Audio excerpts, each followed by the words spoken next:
आज हम बात करेंगे वेरिकोज वेन्स क्या है। तो वेन मतलब पहले समझते हैं हम, जो शरीर से ब्लड जो है हार्ट की तरफ लेके जाते हैं उन नसों को वेन बोला जाता है, और हार्ट से ब्लड शरीर को जो लेके जाते हैं वो नसों को हम आर्टरी बोलते हैं। तो वेरिकोज वेन्स क्या होती है दोस्तों?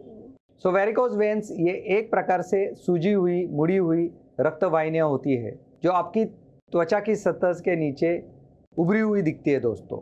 ये नीली या बैंगनी रंग की बम्प्स आमतौर पे पैरों पे और पंजों पे और एंकल्स पे देखा जाता है। ये जो है इसमें खुजलाहट होने की संभावना बहुत बढ़ जाती है वेरिकोज वेन्स में। वेरिकोज वेन्स बहुत ही आम होता है, लगभग 1/3 वयस्कों में वेरिकोज वेन्स देखी जाती है दोस्तों। वो महिलाओं में पुरुषों के तुलना में ज़्यादा होती है दोस्तों। वेरिकोज वेन्स दिखने में खराब और अनकंफर्टेबल होती है, इसलिए जो लोग स्कर्ट्स पहनते हैं या फिर प्रोफेशन में जिसको शॉर्ट कपड़े पहनने पड़ते हैं उनको ये ज़्यादा दिक्कत होती है, क्योंकि वो वेन्स दिखने लगती है दोस्तों। फिल्म इंडस्ट्री में या एंटरटेनमेंट इंडस्ट्री में भी जो लोग होते हैं उनमें भी ये दिक्कत होती है। कुछ मामलों में सीवियर वेरिकोज वेन्स जिसको होती है दोस्तों, जिसके नसें ज़्यादा फूल जाती है, उसमें क्लॉट होने की संभावना बढ़ जाती है, और ये कॉम्प्लिकेशन होने के कारण से उधर अल्सर होना शुरू हो जाता है दोस्तों। तो अल्सर होता है, उसमें से ब्लीडिंग भी हो सकता है। तो वेरिकोज वेन्स की संभावना किस में बढ़ जाती है? सो उम्र के साथ में वेरिकोज वेन्स की संभावना होनी बढ़ जाती है दोस्तों। जिनका प्रोफेशन खड़ा होना होता है, जिसमें बार बार आपको सीधा खड़ा रहना है, उनमें वेरिकोज वेन्स होने की, जैसे कि बस कंडक्टर्स है, ट्रैफिक पुलिसमैन है, उनको बहुत खड़ा होना पड़ता है, तो उनमें वेरिकोज वेन्स होने की संभावना बहुत ज़्यादा होती है दोस्तों। अगर आप में मोटापा है, वजन ज़्यादा है, तो वेरिकोज वेन्स होने की संभावना आप में ज़्यादा है। गर्भवती महिलाओं में भी वेरिकोज वेन्स होने की संभावना ज़्यादा होती है दोस्तों। मेनोपॉज मासिक महीना बंद होने के टाइम पे भी वेरिकोज वेन होने का खतरा बढ़ जाता है दोस्तों। अगर आपके घर में किसी को वेरिकोज वेन्स है तो फैमिली हिस्ट्री के कारण से आपको वेरिकोज वेन्स होने की रिस्क बढ़ जाती है। तंबाकू का सेवन अगर आप रेगुलरली कर रहे हैं तो उससे भी वेरिकोज वेन्स होने की संभावना बढ़ जाती है दोस्तों। तो हम अभी बात करेंगे वेरिकोज वेन्स की ट्रीटमेंट कैसे करते हैं। अगर आपको वेरिकोज वेन्स के इनिशियल स्टेजेस में आप अगर है तो स्टॉकिंग से और कुछ मेडिसिन खाने से आपके वेरिकोज वेन्स में फ़ायदा हो सकता है।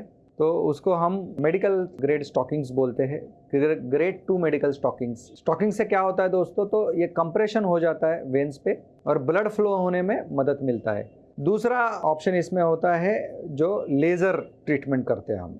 तो लेज़र ट्रीटमेंट में क्या करते हैं कि जो नस खराब हो गई है वो नस को हम लेज़र के द्वारा बंद की जाती है, और कुछ इंजेक्शंस होते हैं दोस्तों जिसको हम स्क्लेरोथेरेपी बोलते हैं, वो वेन्स में डाल के वो जो नस है उसको बंद की जाती है। अभी रिसेंटली हमारे पास जो आया है वो है वेनोसील। इसमें क्या करते हैं, हम एक ग्लू आता है, स्पेशल ग्लू आता है दोस्तों, वो ग्लू को हम वो नस में डालते हैं, वेन में डालते हैं और वो नस को बंद करते हैं। तो ये लोकल एनेस्थीसिया में किया जाता है ट्रीटमेंट। अगर आपको वेरिकोज वेन्स की शिकायत है तो आप स्टॉकिंग्स पहन सकते हैं अर्ली स्टेज में। अगर आपका वेरिकोज वेन्स ज़्यादा बढ़ गया है, जिसमें वेल्स ख़राब हो गई है आपकी, तो उसको लेज़र ट्रीटमेंट या स्क्लेरोथेरेपी हम कर सकते हैं। तीसरा अभी रिसेंटली आया हुआ ट्रीटमेंट है जिसको हम ग्लू बोलते हैं या विनोसील बोलते हैं। तो उसमें हम ग्लू डालते हैं नस में और उसको बंद किया जाता है। तो ये अलग अलग प्रकार की ट्रीटमेंट्स होती है वेरिकोज वेन्स के लिए दोस्तों। अगर आपको वेरिकोज वेन्स है तो हमारे नीचे दिए गए नंबर पे आप फ़ोन करिए और हमारे सेंटर पे विज़िट करिए, आपका हम जांच करेंगे और ट्रीटमेंट भी करेंगे। अगर आपको और ऐसे वीडियोस चाहिए दोस्तों तो आपके नीचे दिए गए कमेंट बॉक्स में आप कमेंट करिए, ऐसे नए वीडियोस भी हम नए टॉपिक्स पे हम बनाएंगे। स्वस्थ रहिए, मस्त रहिए।